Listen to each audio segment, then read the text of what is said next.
Well, first, let me say that if you go back and watch this video again, the first two pictures were taken just a week ago, and the last three pictures were taken today.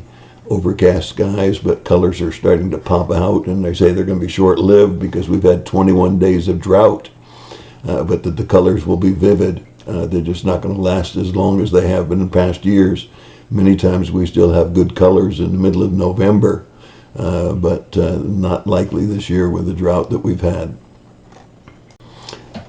Again, I'm having some computer difficulties, so I'm going to have to combine yesterday and today's video because of computer difficulties and internet connections not being kept. But we're looking at, first of all, miracles. The first miracle recorded according to the scriptures of Jesus, and that's found in the Gospel of John. However, I think it'd be interesting to take a look at the miracles in general. And so we have 37 recorded miracles according to my study Bible, not including the resurrection of Jesus Christ himself, but 37 miracles listed that Jesus performed. And in Matthew we have 21 miracles recorded, but they don't start until chapter 8, and then they're scattered throughout the rest of the scriptures. In Mark, we have, in just 16 chapters, we have 19 miracles. Again, Mark seems to have been inspired to appeal to the Roman or power mindset. And so we see 19 miracles in just 16 chapters, beginning in chapter 1 and going all the way through. In Luke, we have 22 miracles recorded, and they don't start until chapter 4, but 22 miracles out of 24 chapters, and they're scattered throughout the Gospel of Luke. And then finally, John, which we're looking at today, we have 8 miracles recorded, and they start in chapter 2, and then they don't appear again until chapter 4. But remember, John is 21 chapters and only 8 miracles recorded, not including the resurrection of Jesus. So we have quite an interesting thing that John happens to be the one that has the first miracle recorded, but has the least number of miracles recorded out of the 37. So in John chapter 2, verses 1 through 11, we have the miracle of the wedding of Canaan. This is in the region of Galilee, around the Sea of Galilee.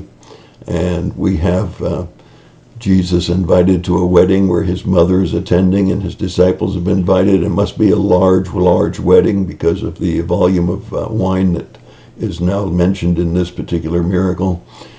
Jesus' mother comes to him and says they're out of wine. And of course that's a terrible thing if you are throwing a party and you run out of the major beverage of the party. Jesus said, "It's not yet my time," indicating that he wasn't really prepared yet to start doing miracles and reveal who he was. Nevertheless, he does go ahead and tell the servants to take 6 water pots, roughly 20 to 30 gallons each, and to fill them with water. They had been used previously for the washing of feet and the ceremonial washing of guests coming to the wedding.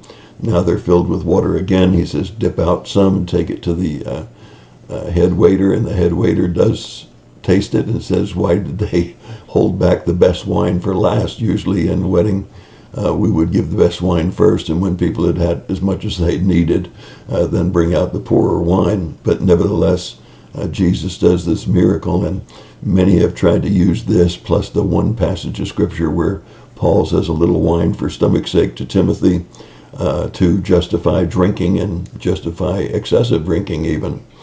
However, I will quickly tell you that there are 96 scriptures in the Bible who talk about the dangers of drinking and excessive drinking.